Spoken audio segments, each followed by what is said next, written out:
YouTube stuff. Mm-hmm. Like, so what's your like set? I don't know if YouTubers just like sit in their room and you know what I mean? Like, do you have like a whole setup or what do you do? It's definitely evolved. When I would like started out in high school, it was just like I hung a white sheet on my wall and stood in front of it because that's what, you know, you do what you see your favorite YouTubers doing. Mm-hmm. And I was like a big fan of Philip DeFranco back in the day and all those guys. So I would like emulate them and just do the I'm standing in front of my wall talking type thing. Yeah. And as like the industry progressed and quality started getting so much better, then I started kind of being like, okay, I can't just talk in front of a wall now. I got to make it look nice. So I got like, I feel like that's the natural progression of like they like add stuff to their background. You know, that's more like them as they start to get more into it. I had this really cool kind of like bamboo curtain thing that was behind me for the longest time, and then like shelves with plants and fossils and crap. And then when I did my most recent series on my personal channel, which was called The Tree of Life, which just like looked at every major animal group and just explained them in their evolution, their natural history, I would try to pair the set with the subject matter that I was talking about. Okay. So if I'm doing like a shark video talking about the history of shark evolution, I would have... you were like really good at this. You were matching things up with the series. I wouldn't say I was really good. I don't know. You popped up on my YouTube one time and I Wait, was like... really? Yeah, it was really funny. Just like organically? Yeah. I was just sitting there and I go, Sarah... Isn't that your cousin? Like, I was literally sitting there. I'm like, isn't that your cousin? And she was like, oh, yeah, that's Jason. He does YouTube. And I was like, that's oh, my awesome. God, that's funny. Do you remember what year that was? I'd love to know. It was at least 4 years ago. Okay. Yeah, it was at least 4 years ago. Do you remember what video it was? She might remember more. I want to say... I watched it, too, but it was so long ago, I'm trying to remember. I want to say it had something to do with snakes, but I don't know. Okay. I think you know what? I might have said this to you before, and I think you said whatever the video was like your biggest one at the time. Oh, no. Yeah, that's what I remember. For some reason, I remember saying like, "Oh, you popped up" or whatever, and you were like, "Oh yeah, that one's been getting a lot of like attention or whatever." I'm trying to remember what it was though. Yeah, I forget, but the two... So I used to work for like a real YouTube network. Okay. I was like, I did some independent stuff, then I worked for this network, then I went back to working independently for a while. But I worked for this YouTube network called Animal Bites TV, and the most viewed thing I have ever done in my life was a 2-part video, 5 weirdest animal penises. That might have been it. That is just because the internet is the internet. Oh, God. It's 5 weird animal penises. It's something like 8 million fucking views, which sucks because that means that's more eyes have seen me at age 19 talking about animal penises than anything else I've done in my career, which is that's awesome. crazy, but like that. That's like what I'm chasing now. It's like, okay, now I have to do something that gets more views than that stupid-ass video and its stupid-ass sequel, which got like 6 million. Wait, brother. So you did a sequel on it too? Yeah, because it got real good views, and then they both got demonetized, and the network was like, okay, we're not doing any more penis videos. You know, that's like, you cowards. That's honestly why I never tried to progress on YouTube was the demonetizing thing. Like when I was younger, I started with the music stuff, right? And I would upload songs and I would do this, but like every other minute I would get hit with something where it was either demonetizing it or someone else was trying to claim my stuff. Yeah. They do that a lot. And I was like, it happened so many times that I was like, you know what? Fuck this. I'm not, They'll snipe you too. Yeah. Like I did one of my favorite videos I made was, I went to a shark convention in Tampa, Florida called SharkCon. And I've gone a few years. It's like just a really cool place where people go who love sharks, work with sharks, love water sports, and just the ocean in general. And I was interviewing this guy who does free diving with bull sharks and lemon sharks, and it was a great conversation. And it got taken down because in the background of that video was, I think, music from a shark documentary owned by Discovery. Yeah. So Discovery, like, the algorithm caught it. It was, like, very faint in the background, too. It wasn't even, like, prominent. You probably didn't even, know it was there at all. Yeah, No, man, I'm talking about sharks. I don't hear anything else. That's crazy, because that's exactly the type of stuff they would get me for. It didn't even make sense. And I'm like, I didn't know that was even there sometimes. Or, even... There was a couple times where I actually tried to fight it, where it was, they would say, the chord progression or something, like it matched someone else's music, Oh, like or please. something. You know what I mean? Like it was like, and I'm like, what are you, Metallica? We're gonna sue every time you use the same chords? Like I don't understand. There's only so many chords. I don't know if they know this. Hmm. That's so frustrating. All right, real quick though, before because this is a great conversation, but Yeah. I want to be able to introduce you and I'll play the intro first, and then I can introduce you. Let's do it.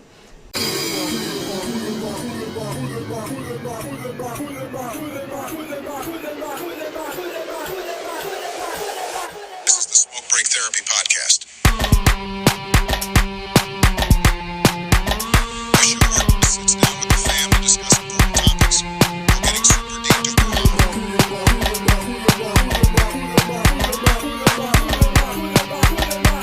Pass the J. 4, 3, 2, 1, 0. All engine running. Liftoff. We have a liftoff. And there's the intro. It's Obama, by the way. I'm sorry, what? Obama. No, I have a guy who does AI stuff, and so he got like a whole speech from Obama to use for this thing, and it says like all this crazy stuff. That's awesome. And if you also catch it sometimes, like Obama wasn't a guest on this podcast? well, he was, but we don't talk about that. You know. But the other thing is, like, we were talking about names earlier, and sometimes I don't even use my name because, like, of my job, like, I just like what I do. It, like, the same thing we were talking about earlier. How people in that they don't want to be associated with whatever. I think it's the smoking part, but you never know. Yeah, whatever. Yeah, it's so like legal now and all this stuff. But I'd like to introduce, so I can use full name. Absolutely, go for it. So we have Jason Miller here. He's a YouTuber. He works with animals. He does a lot of awesome things, and I can't wait to talk to him. Do you want to give anything else about like what you've done as far as like you want to like introduce yourself at all as far as what you've done? I am a lifelong animal nerd. My favorite thing is learning about the natural world and then never shutting up about it. And I found a way to turn that into a career, and I consider myself incredibly fortunate to be doing so. Yeah. I mean, honestly, you taught me quite a few things about animals. I mean, like throughout like talking to you, you always know like a lot more than like After that deer skull you showed me that you thought was a bobcat, I thought you're setting a low bar for what I can teach you. That's fair, but that's called, you know, all right, so I'm just going to full disclosure here. My father gave it to me. Of course. And so I just took him at his word. I didn't really think about it, and my dumbass just went with it forever. You waited until we were on the mic to tell me that your dad gave you So, and I talked so much shit. He was actually the first two, like he was on the first two episodes. It's hilarious. You should hear my father on this show. He gets high as fuck, and he talks about, I try to talk to him about ghosts. I have a thing with ghosts, so I get all excited to like look into ghosts, right? He doesn't want to talk about it. For the first like episode, he doesn't want to talk about it, even though I know all his ghost stories and all this stuff. He was like, no. Let's talk about dead people. How many people have you watched die? And I'm like, oh my what? God, I was like, I'm Dad. not doing this with you. I'm not doing this with you. We're supposed to be talking about ghosts. You're talking about physical dead bodies. I'm talking about spiritual shit here. And he's like, one is fun. One isn't fun. Let's talk about the fun one. but yeah, that's. I'm a very scientific person. I went my whole life not believing in ghosts until I experienced what I'm almost certain was a ghost situation. Oh my God, let's start there. I'd love to. Do you want to start there? Absolutely. This is. There's a tiny aspect that's animal related, so it'll all tie back. On my 18th birthday. Just gonna hit that fan, but keep going. Yeah, go for it. On my 18th birthday, I was like, okay, I'm an adult. I can't do the stupid. I'm not going to be able to do all the stupid things I want to do. So I'm going to do one more really stupid thing. And so we went to this place called Fort Stark in Rye, New Hampshire. Are you familiar with it? I'm familiar with Rye, but that like sounds familiar, but I haven't been there in a So while. Fort Stark is kind of like infamous as a place where I'm going to like butcher some of the details here, but back in like the 1800s, there was an Independence Day celebration, and like a gunpowder silo exploded and a bunch of people died there. Oh wow! And like a firework set it off or something stupid like that. And since then, a bunch of people have taken their lives at this fort. So it's just like bad energy. Yeah, I see what you're saying. Very spooky. And it's an old fort that was used in the Revolutionary War by the British to keep American prisoners. So there's also a lot of that going on there, too. Okay. There's still, like, stone prison cells Okay, I that think are I all have graffitied been there because out. I remember that. Yes, It's that's what I thought it was. So spooky. So I'm like, hey, I went up to my 3 best friends. I'm like, hey, we're going to go here at night and when we're not supposed to. Yeah. We're going to be bad boys. And so we did that specifically because I wanted to, like, mess with my friends who, you know, a couple of them were a little bit religious and were real Oh, that's spooked always out fun. by it. So I'm Yep. like, let's go. I'm going to bring this Catholic kid to a haunted fort. And the whole time basically being like, we're not going to see anything. This is just going to be spooky and fun. Right, right. So the way it's set up is there's 3, like, forts within this area. We explore the first 2, and then when we're in the second fort, the middle one, we're down at one of the lower levels, and my friend says, hey man, I hear a voice in that room. And I'm like, oh, no you don't. So I went up and I heard, like, what I can only describe as angry whispers, like someone was, like, shushing somebody, and I was like, oh, that's awful. There's probably a homeless person here or something else happening. So I peeked my head in. Room's empty. It's just an empty room with angry whisper sounds. So I said, okay, I'm sure there's a rational explanation, but we're going to get the fuck out of here. Yeah. So we go to the roof, meet up with my other 2 friends, and we're telling them about this. And then I hear the most horrific, blood-curdling scream, like clear as day human voice scream coming from the room that we were just in. No way. And we all run real fast. And the funniest part of this to me is, like, a few months later, my friend who I was there with was getting a diving certification. Okay. And he was tested in the waters right next to Fort Stark. Oh. So he had that moment in his head while he's under the water. It's New England water, so Yeah, it's yeah. murky as hell. Oh, It's God. cold, it's sediment. I would be freaking out. Yeah, no, I have not been back there since. Well, let me ask you this, because this is the first thing that comes to mind, and you're the animal guy. So, could it have been some kind of animal you didn't see making that kind of noise, you know? I'm glad you said that, because the way I calmed my friends down, because I was still, like, rationalizing, it was like, it was... Looking back, this is really stupid. I'm like, it was probably just a loon. There was a loon call. Oh, okay. It was like, no, that was a woman's scream. That's funny. It was like a loon, guys. But, you know, I've heard Fisher cats. Definitely wasn't a Fisher cat. Man, yeah. Those Fisher things cats. are brutal. That's yeah. first time I heard a Fisher cat. I was at my friend's house in his basement, and we were watching Alien. And, like, during the spooky scenes in Alien, is when we heard, like the Fisher cats screaming outside. And that was hilarious. That's awesome. Fisher cats, have you ever, like, seen one, like, run like, Just run once. around you? Yeah. I used to do this thing. I don't do it as much anymore, because when you grow up, you become more risk averse, which is really boring. But I used to go for a lot of walks in the woods at night by myself, just because you see more. Yeah, you know what I mean? no, like 100%. nature comes back to life when no one's on the trails. And so I was taking this one hike, and I saw this, like, big animal just kind of lumbering in front of me.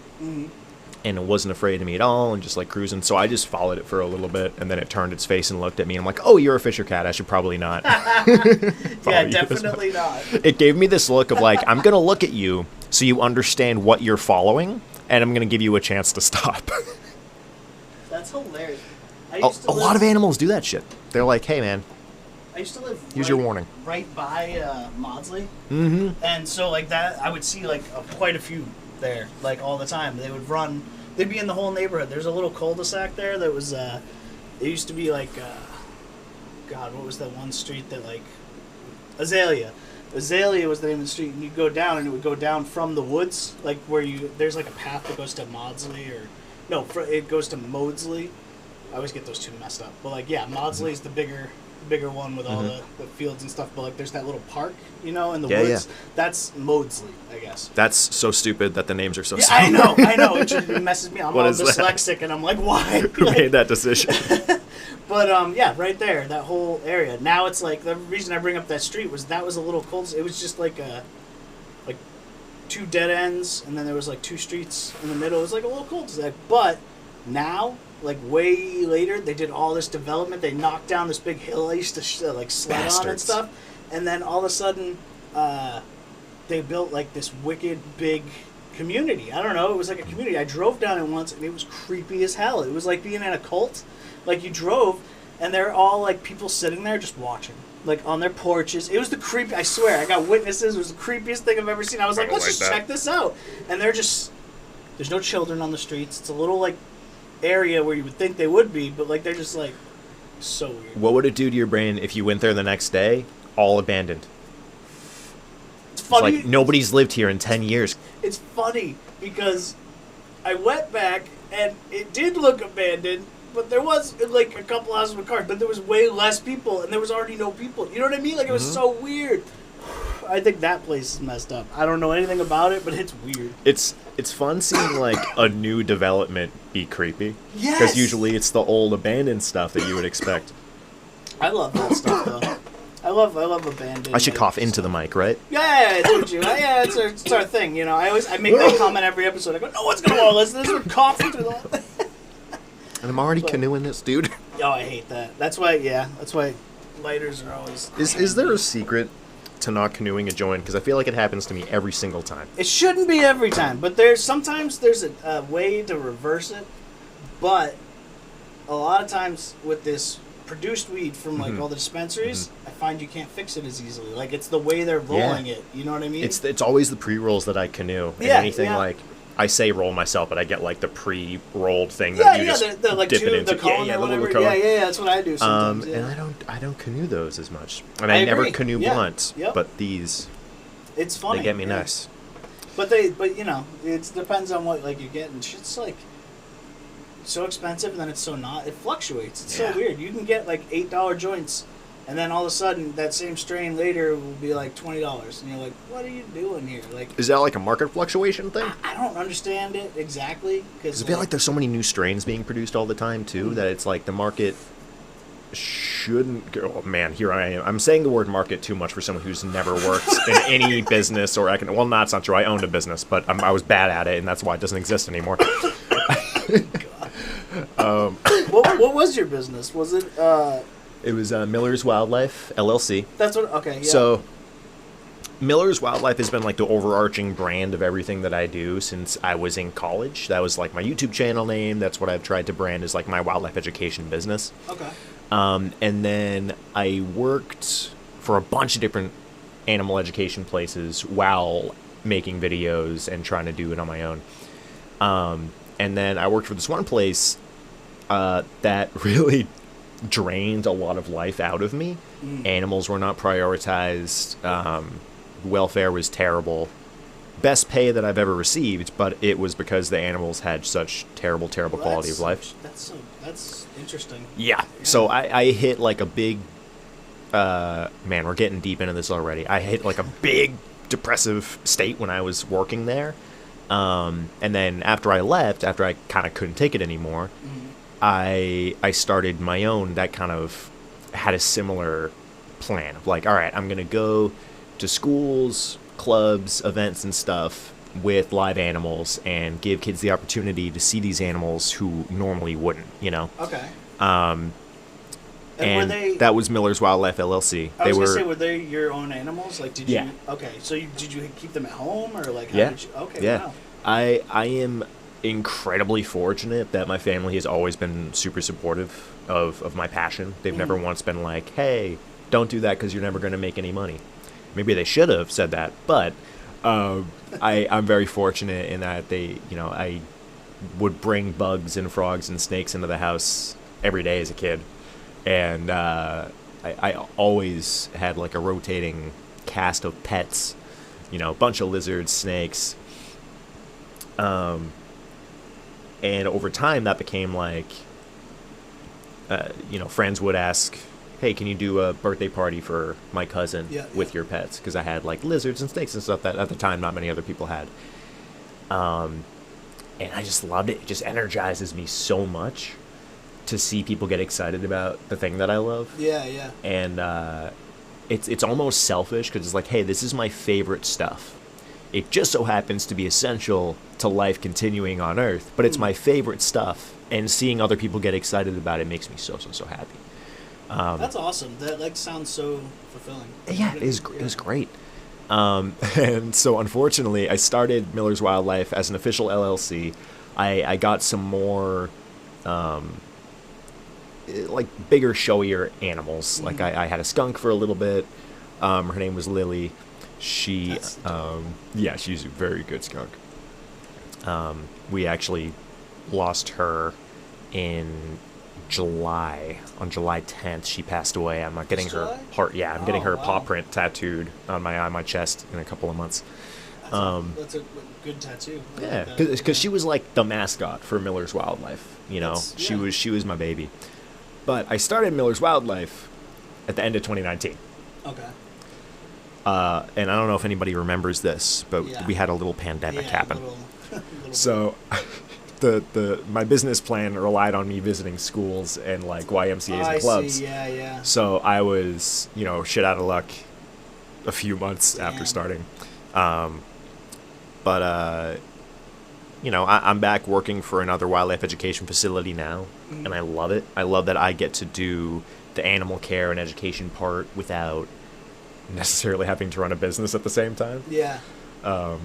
That's got to be a lot less stressful and I have such a dumb brain when it comes to like anything approaching running a business or being a professional. I mean, it could be like a pretty cutthroat thing, but I think everyone's always getting screwed by someone. You know what I mean? Sure. Yeah, it's like. And when you put animals into the formula, there's an additional emotional element that's really unavoidable. I believe that because you probably connect with every one of those animals just like I connect with Kira. You know what I mean? Right. Like, and I'd be broken if Kira, anything happened to her. Right. Yeah. But I've worked in well over a dozen different institutions, and you always bump into people who have different methodology than you, or different viewpoints on welfare, different viewpoints on how a certain animal should be cared for.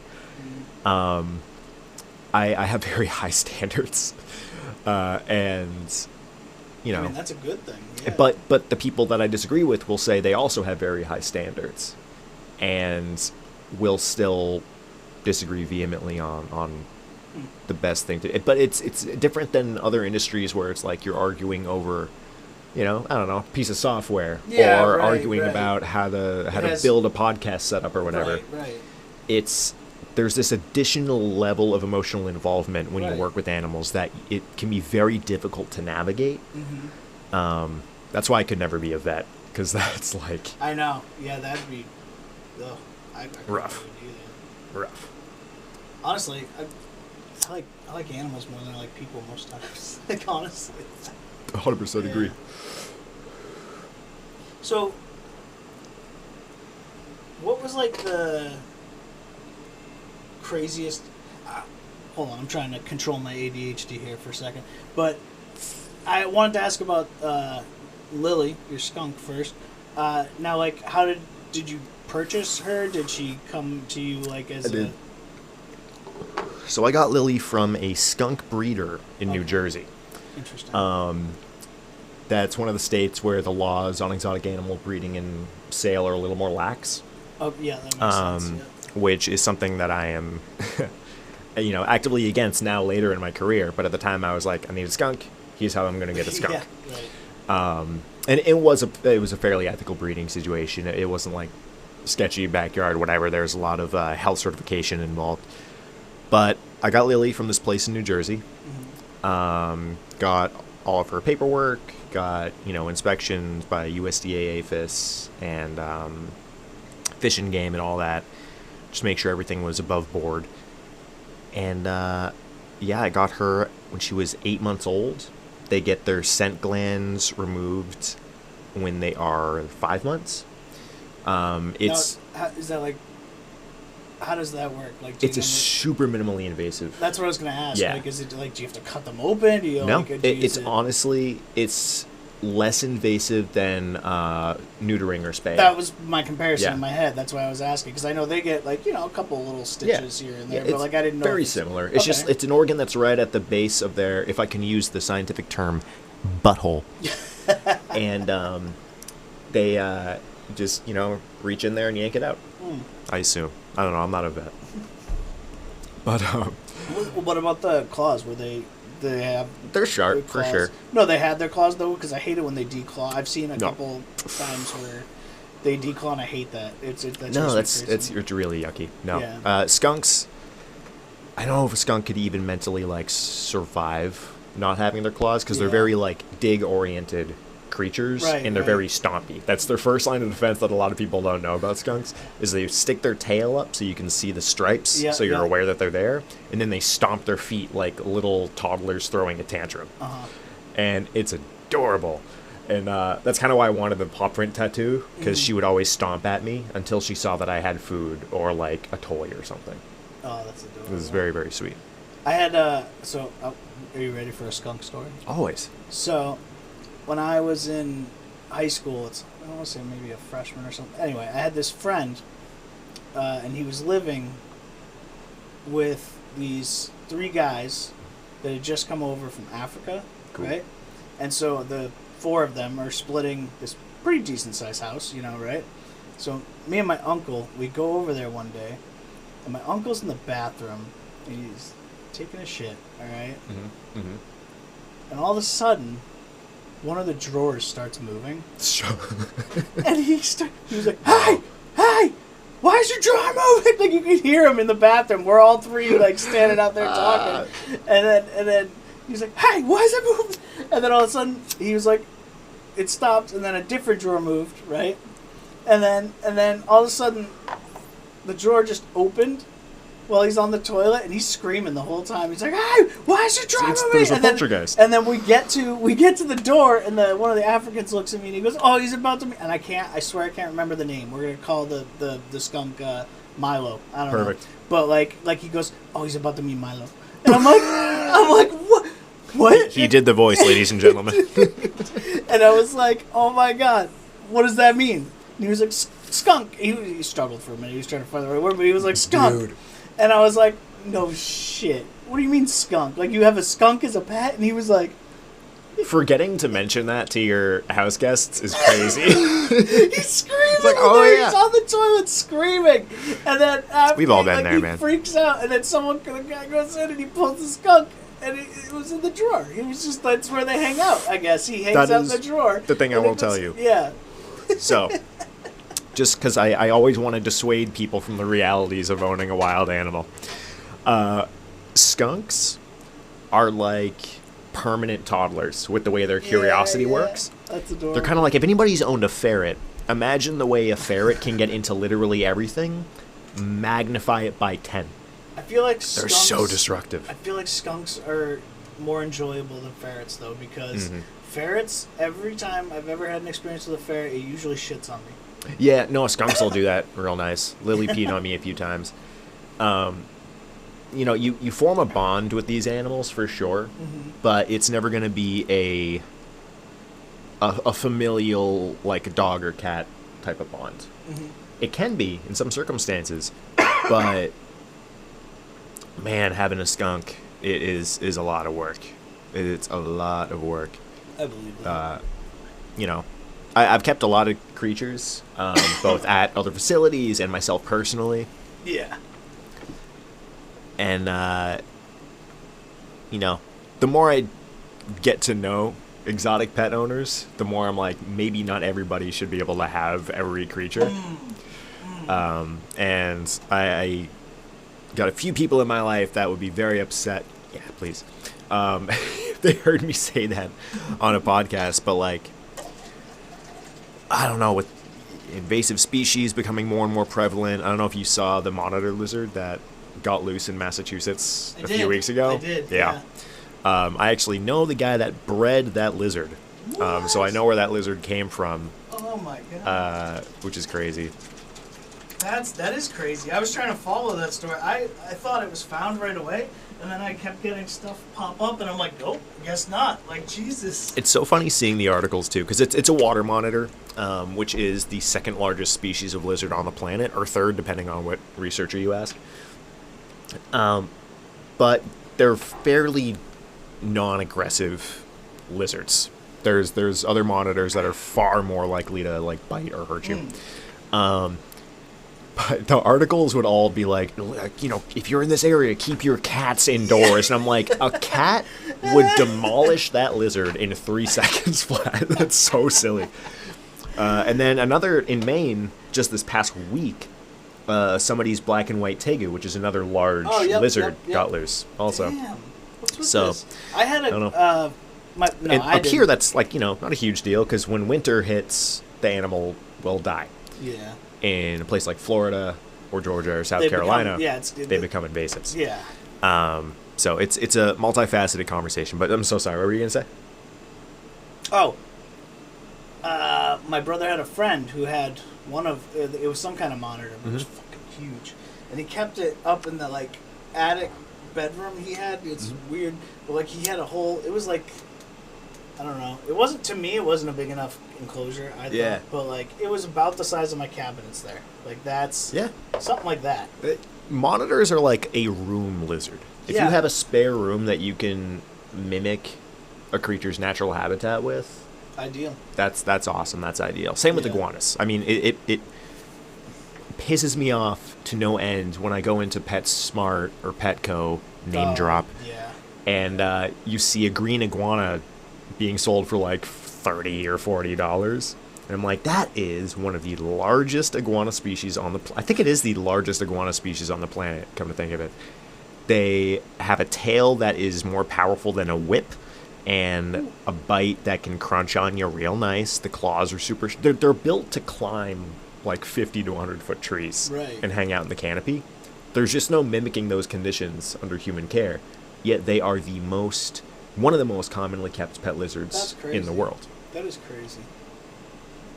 And then, if you live in Florida and you don't want your iguana anymore, put it outside. I think we got so many iguanas there. It's exactly. Crazy. My mother lives in Florida, so I get all the info. I got an uncle. Isn't it funny how every single New Englander has a direct relative that lives in Florida? I have 2 uncles down there, 3 cousins, and I'm in New Hampshire, and they're from Massachusetts. It's so funny you say this. When she moved there, she was like, "Yeah, everyone I meet, they're from New England." Dude, you drive around some neighborhoods in like Naples, Florida, and there's Celtics flags outside of people's houses. I'm like, where are we? Yeah. My uncle has like a group of Patriots fans that he hangs out with and watches football when he's down there. God. You know what's cool though? My mother does a lot of kayaking, and she gets to go through the mangroves and stuff. And I love the idea that she's so cool. We got to do a little family trip down to Florida at some point. They're trying to get me to. My issue is I don't like planes. I want to drive because I don't like planes. But at the baby, the driving isn't as real. You can make it like a. So I've driven down to Florida a few times just because I'm addicted to it. Yeah. I've driven once, but I love Florida so much, and I know that I don't like the people of Florida. right. If you avoid all the humans, it's one of the most magical places on the face of the planet. It really, I thought mangroves it was awesome. are my favorite plants. I have a little mini mangrove tank at home. I do bonsai, and that's like one of my guys I work on. I shouldn't say that on a microphone. But Jesus Christ, what were we talking about? Florida's great. Yeah. The environment is great. I like the environment. The environment's amazing. I've been to the Everglades. I think that shit's really cool. And I love that a lot of the state parks there's just like a little box at the end of the road that says like $3 to come camp here. Yeah, you just drop $3 in, and you drive through. You don't get a ticket. You don't have to pass or anything. You're there, and it's still not like super crowded. It's not like up here where you get a campsite for like $200. Yeah, I was gonna say like a couple $100. And it's like a little community. Yeah. It's I love Florida to death. I love the Everglades. I punish my body every time I go to the Everglades because the mosquitoes there are just built different. Brutal. You can wear like multiple layers of sleeves and the mosquitoes will still get bugs in through. Florida are crazy. It's crazy, and I love bugs. Yeah. But the ones that bite. But yeah, the biting ones, Biting ones are no good. Florida, you know what? My favorite thing about Florida, a lot of people don't know this. Only place on planet Earth where alligators and crocodiles live and cohabitate. I knew that, and that is awesome. That is so interesting. Isn't that it's great? An interesting environment. And now, because we have invasive reptiles in there as well, broad-snouted caiman and spectacled caiman are also found in the Everglades. I wasn't sure if that was true because I saw it on a YouTube video. You know what I mean? Like, Yeah. So like, I didn't know if I trusted my source at the time, but For like, sure. I did hear that before, so that's interesting. Yeah, the caiman That's crazy. Caiman are there. That's the thing yeah, about I've Florida, though. They just let seen their all three. animals go when they're like they just like, oh, I can't take it. Hey, here you go. I'm Dude. just gonna throw this snake here, and now we got a million fucking snakes. Like, It's insane, and the reptiles, honestly, they get the most press. The issue of invasive fish in the state of Florida. oh, I've is seen a lot. baffling. Of that. Yeah. I'm never gonna forget this. This was like 10 years ago. I was down in Naples visiting my uncle, and whenever I'm in Florida, I'm like, all right, hey family, I love you guys, you're great, for 2 days, and then 5 days I'm out in the woods looking for critters. And so I was out on a trail, and I saw a woman net casting into a pond, and it's like, shit, this is a preserve, this is a wildlife reserve. I'm gonna be a big tough, 25-year-old and go tell her what's what.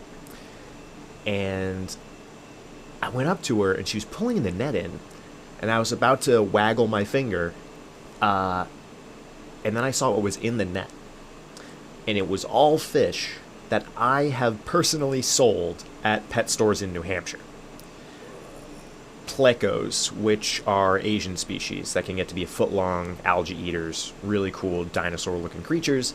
Problem is, they're made of almost pure armor, so nothing can eat them. So there's like dozens of those. Cichlids, like Mayan cichlids, golden cichlids, big South American fish that can actually sell for like hundreds of dollars in the pet trade, which is what makes it such a dangerous issue, because it's such a valuable market that's so easily abused. All these fish that literally, I didn't see a single native species when she pulled in her net. So I just talked to her, and we kind of just chatted for a little bit, and she said she was from South America. She was from Colombia. And she was like, yeah, it's so weird that I'm in your country, and my husband's a lawyer or whatever, and I come out here and just kind of connect with my past and catch these fish, and I'm catching the same species that I would in Colombia. That's And I'm crazy. like, that's really cool for you and really heartbreaking for Florida's ecosystem. Right. Because Florida native fish are wacky. Yeah. They're beautiful. Alligator gar. You ever seen an alligator gar? Not in real life, but yeah. Oh my god. They're crazy. They're dinosaurs. nuts. Yeah. I honestly, I know this isn't Florida, but like the other thing that everyone always tells me is like a dinosaur is sturgeon. Yes, Yeah, dude. That's like the other one I think of when someone says that. There's have you been to the Mystic Aquarium in Connecticut? I have, but it's been a long time. Make an excuse to get the family down Okay. there. It's truly, I love it so much. I'm going there next month, actually. Probably been like a decade, I think. Oh yeah, they've made some improvements. That's one of the places that I'd like to spend some time working if I get the opportunity. That's awesome. But they have this big tank that has paddlefish and sturgeon in it. You ever seen a paddlefish? No. Google it right. Can you Google it right now, or is that a pain in the yeah. ass? Okay, awesome. Yeah, American paddlefish. They are freshwater filter feeders. They don't make any sense. They have these huge. I believe it's mostly a sensory organ. These huge snouts, basically, with this big kind of whale shark looking mouth underneath it. American what? American paddlefish. Paddlefish. Right. And you will see why they're called that. And if you, all y'all listening at home, Google American paddlefish, especially if you're driving. Oh damn. That's cool. Isn't that crazy? Yeah, that thing's awesome. So they had, It's wow. right? Such a weird nose though. Like, It's like it was like being at an alien aquarium, like seeing this Oh, tank shit. with this and sturgeon cruising That's around. cool. Yeah, man. That's And people so awesome. actually do fish for those, but because they're filter feeders, they don't like take bait. Right. So I don't know the specifics of how this works, but they like just trail hooks behind a boat where they know paddlefish are and just snag them and bring them up. Really? Yeah. Huh. I think What a it's way to do it. it's yeah. Is there it's that wacky. many of them like out there? I mean, like, can they just snag I think them like that? there were. don't trust me on this, but I'm pretty sure they're recovering right now. They were listed as vulnerable or threatened for a while, but I do believe people are able to fish for them again, which, indicates hopefully that their population's a little more stable. Yeah. Which Until it's depending on what state you live in, may or may not be the case. We're still trying to eradicate gray wolves in this fucking country, and we've known for decades how important they are. But there's still states that are like, no, we have to get rid of all the wolves. That's crazy that there's still states that say that. That's It's nuts. really, really upsetting. Yeah. I love wolves. I love wolves too. Wolves are amazing. Have you been to Stone Zoo in Stoneham, Mass? They have Probably been some years. it's been a but, while. like, No. yeah. They have a red wolf exhibit there. That's one of my Red wolf, favorites okay. because it's just in the middle of the woods. Like they have this patch of forest and really hilly, cliffy area, and they just put the enclosure fence around it and didn't change a thing. And it's just an ecosystem there. It's just a forest, and you see wolves darting between the trees. And it's a huge, huge enclosure. That's It's awesome. beautiful. Yeah. I'm I got a lot of animal seeing to do with my daughter. I can't wait. It's Oh, gonna be yeah. fun. Oh, speaking of animals in Florida, though, back to what we were talking about. When you were doing the tour with all the animals, and I asked the armadillo question, that was because when I was in Florida and I was visiting my mother, she was like, "Oh yeah, they got wild armadillos." So I go looking for wild armadillos, and that's like the guy stops me. He's like, "What?" Like at the entrance of the park or whatever, and I'm like, "You got armadillos?" And he was like, "Yeah, but why would you want to go find one? Like, you're an idiot." And I'm like, "What?" And he's like, "Yeah, you're gonna get leprosy." And I was just like laughing because I thought he was just like, I thought that was Florida humor. Sure, Like sure. I was just like, Classic. Florida humor. And my mom's like, "No, he's serious." And I was like, I love that your mom encouraged you to go out, even though she knew that they carry leprosy sometimes. That's awesome. I had to fucking Google it. And they were like, yeah, same facts you said. So I guess, yeah. They're so funny, man. I've seen a couple of wild armadillos in Florida, and they always just seem inconvenienced when you interact with them. Like the way that they move, specifically the 9-banded armadillos, because like the ones that I work with currently, the screaming hairy armadillos, and I've worked with Brazilian 3-banded armadillos in the past. They're just little gremlins. They're little chaos creatures. They dig and they run around like freaks. The 9-banded armadillo you'll like cross one on the path, and it walks away, and I swear to God, you can hear them go, ugh. Like, this fucking guy is here. God damn it. It's like, what the fucking back? Like, why It's like, are I you was here? having such a good day till your ass started showed up off and so just great. they stomp away like you ruined their day. It's like, damn, dude, I'm sorry. I love it. But that's my favorite personality type of an animal. Skunks are very similar. That's awesome. They'll just go. I think I'm trying to think of if I have any other exotic animal stories from my past. It's hard to remember things when you get so high. Yeah. This podcast format sucks, man. There was a drug dealer once. I met this drug dealer once, and he had a whole room. Mm-hmm. But he had the fucking hugest snake I've ever seen. I'm telling you, it was like this, like thick around, right? Oh, shit. And it but it had a whole bedroom. Hell right? yeah. Yeah, and like I was just like, no shit. And he was like, "Yeah, I got a big snake." And I'm like, "What the fuck?" He was like, "No, I got a really big snake." And I'm like, "Okay." Like, okay, man. Yeah, he brings me over to this room and he shows me, and he fucking fed it a chicken. A chicken? Yeah, Like a full-grown chicken? yeah, That's too big. yeah. That's crazy. It was nuts. Do you remember what species by any chance? Burmese python? He said it was a Reticulated python. something rainbow. It was like a rainbow something. A Brazilian rainbow boa? That sounds more accurate. This was like over 20 years ago, so Okay. like I'm trying to remember, but like Brazilian rainbow I boa. also I don't wasn't think too we need a focused chicken. on. Like, Oh, I get it. Yeah. I get it. But that thing was crazy, man. Well, let me show you a picture that my buddy Luther, who I worked with way back in the day at a reptile zoo in my hometown, sent me this picture from when I was an intern at that reptile zoo. So I was like 17 years old or 18 years old. Oh damn. That is Gemma. She was a gorgeous 16-foot snake, long man. reticulated python. Yeah, she was so good. How long was it? 16 feet. 16 feet. Wow. 16 feet, yeah. I love them. How do you Love working with so, snakes. what's your thoughts on Right. like, I mean, it's like, the majority, and I'm not going to say the majority, but a lot of the reptile community is either indifferent or pro snakes in drawers. And when I say that, I don't mean literal drawers for people who don't keep snakes, but like there are rack systems that snake breeders use just so they can produce as many animals as possible without like taking up too much space. Generally, they don't have light in those drawers, so the circadian rhythm is non-existent. They can't climb. They're just, they're tall enough for the snake to exist. I look at how many drawers they got, and I'm just like, yeah, and crazy. In the reptile breeding community, that's just been best practice for so long. Okay. It's just something that's never sat right with me, no matter how much people try to convince me that the snakes are fine. They're fine. They're fine. But that's like, no one can see I'm doing air quotes right now, but like they're fine. But like you said, it throws them all off. They don't have any. No, they can't do anything. They just sit there. Yeah, that their brains aren't doing anything. Yeah.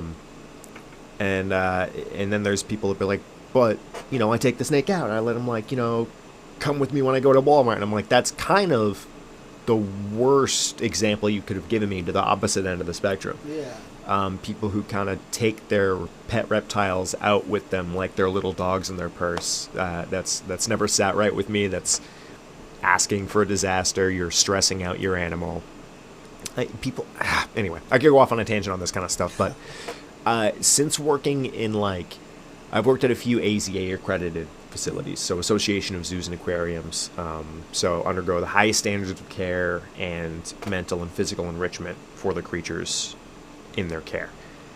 And since being in that world and seeing what happens to animals' minds and bodies when they are given the opportunity to behave as they would in the wild, rather than as collector's items, it's such a rewarding experience. If you're keeping a snake that spends its life climbing through the trees in a 20-gallon tank, you're not experiencing that animal.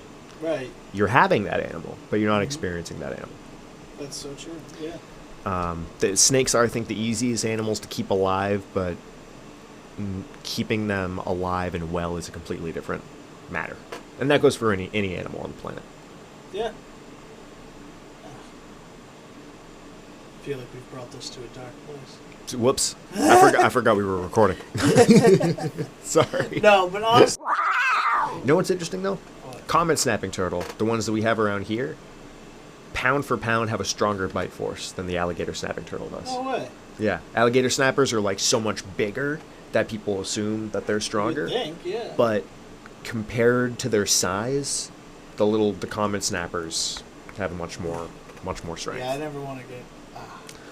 I worked, one of my favorite animals I ever worked with was a common snapping turtle named Bowser. And they can truly become very comfortable in a captive setting, in a zoo setting. We'd scratch his shell and brush algae off his shell with a brush, and he'd wiggle his little shell to make sure we get all the right spots. And I sound like I'm anthropomorphizing, but this is at any point this turtle could have swam away and gotten away from the experience. We give choice and control in professional zoos, but he chooses to stay there and get his shell scratched, which is really fun. Awesome. And it's that kind of emotional intelligence, if we can kind of bring it back to what I was saying before. Seeing that level of emotional intelligence is what makes me be like, oh, we can be doing better for these animals. Right. And we should. We need to. Yeah. Yeah. I feel like people who don't experience that with animals don't they don't know what they see animals so differently. You know what I mean? It's 100%. not they just and it's unfortunate. I feel like everyone should experience that. Yeah. That feeling with animals. You know what I mean? To see that they have a consciousness, that they're there. That's what's a little complicated about keeping exotic animals for me, because a lot of what I've said in this recording is a little hypocritical, because I still currently have exotic pets. I've kept exotic pets my entire life, and I'm here kind of saying it's probably not a great idea for everybody. I've had this privilege of getting to know animals on a very personal level, and I think that's still possible without like owning them. I think that's why zoos, aquariums, museums, and wildlife parks are so important, because you can be taught anything. You can be told information. We also live in a world where if you have a question about an animal, you can Google it and find a reliable source without too much trouble. But people need to want to do that, and they're not going to unless they get their interest sparked.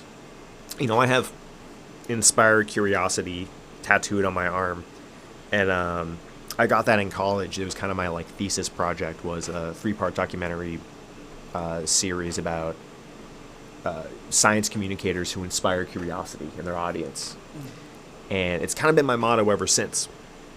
It's been like kind of my guiding light with everything that I do, because teaching is like great. Teaching is the most important job on the planet, but it's only effective if there's an emotional element to it. If you don't feel what you're doing, you're not going to deliver that. You're not going to inspire them. Yeah. So yeah, that's kind of informed everything that I do, for better or worse. And I'm excited that I continue to do it. Awesome. My bank account's not excited, but I'm excited. But it gives you that feeling. You know? Yeah, it's good. It definitely. Awesome. Definitely. And you're good at it. I've seen you do. Like, I've seen you teach people, and you work really well with kids too. That was awesome. Thank you. It was cool. It was awesome. It's like the only thing I'm good at, so I'm just gonna keep doing it. Yeah, I like it. Honestly, I could see you doing like I don't know. You're gonna do something cool. Can I tell you what my dream is? Yeah, I'd love to hear that. I would like to host a wildlife late night show. I want to host something like Late Show with Stephen Colbert, rest in peace, or like Fallon or any of those guys, but all focused around conservation, wildlife stories about people who work with animals, but also like fun and funny, because that's I've always really liked pairing comedy with wildlife education, because it's so easy, because animals are ridiculous. So yeah, I hope that's where I end up one day. I dig it. That's awesome. Yeah, I hope so too. I could see that happening too. Thank you, dude. You'd be a good personality to have on especially a late night show. You get that good combo going. I appreciate that. Yeah. I appreciate that. Hi, I'm Sarah. I'm not real. I'm an AI stuck in a gay man's computer. Guess I'm just biding my time. Thanks for listening to the Smoke Break Therapy Podcast. Please stay tuned for part 2 of this episode, featuring our special guest, Jason Miller of Miller's Wildlife, coming very soon. Follow our podcast on Spotify.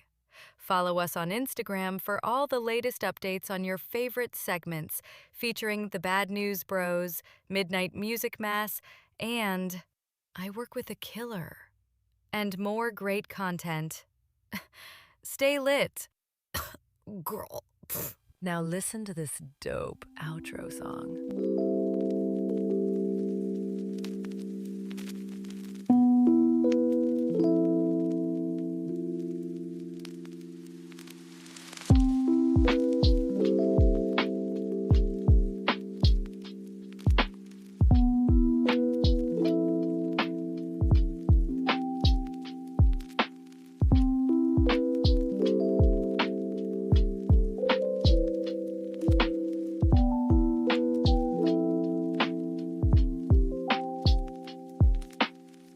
Rolling smoke into the midnight air, salt spray dancing on my sun-kissed hair. Waves hum low beneath the fading light. Mind drifts free, body sinks into the night. Feet in the sand and let the world unwind. thoughts untethered, leaving cares behind. Melodies are tied in fade and breeze, carry me soft through these memories.